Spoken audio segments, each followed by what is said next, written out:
امام جعفر صادق علیہ الصلوۃ والسلام سے پوچھا گیا ایو صدقہ افضل، بہترین صدقہ کون سا صدقہ ہے؟ تو دیکھیے کیا ہوتا ہے کہ ابھی اللہ نے ہم کو دیا ہے 25 سال کی ہماری ایج ہے، کوئی بیماری نہیں ہے، 50 سال ابھی ہو سکتا ہے ہم زندہ رہیں۔ ایک آدمی وہ ہے کہ یار کینسر ہو گیا، اب مہینہ بھر 2 مہینہ 4 مہینہ اب لگے صاحب یہاں والا جو ہے پیسہ ان کو، یہاں والا ان کو، یہ ان کو۔ امام نے کہا اس کی کوئی وہ نہیں ہے، صدقہ مین وہ ہے کہ جب تم ٹھیک ہو اور زندگی کی امید باقی ہو اس وقت صدقہ کرو، وہ صدقہ مین ہے۔ اب فرماتے ہیں کہ انت تصدق وانت صحیح شحیح تعمل البقاء، صحت مند ہو، زندگی کی امید ہو، وتخاف الفقر، اور فقر کا خوف ہو کہ یار ابھی خرچ کر دیں گے تو کل کیا ہوگا، اس تصور کے بعد اگر صدقہ کرتے ہو یہ صدقہ اہم ہے۔ کہتے ہیں ولا تمہل حتی اذا بلغت الحلقوم، کہتے ہیں مگر صاحب جب یہاں روح پہنچ گئی، اب کل مر جائیں گے، مرنے والے ہیں، اب لگے بانٹنے سب کو، قلت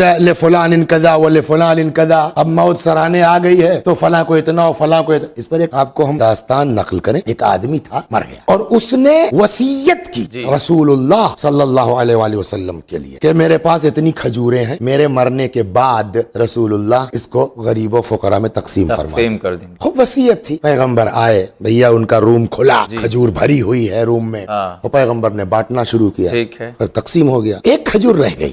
پیغمبر نے وہ کھجور لی ہاتھ میں، کہنے لگا کہ یہ ایک کھجور اگر وہ اپنی زندگی میں صدقہ کر دیتا نا، یہ پورا روم کھجور بانٹنے سے بہتر تھا۔ اللہ اکبر۔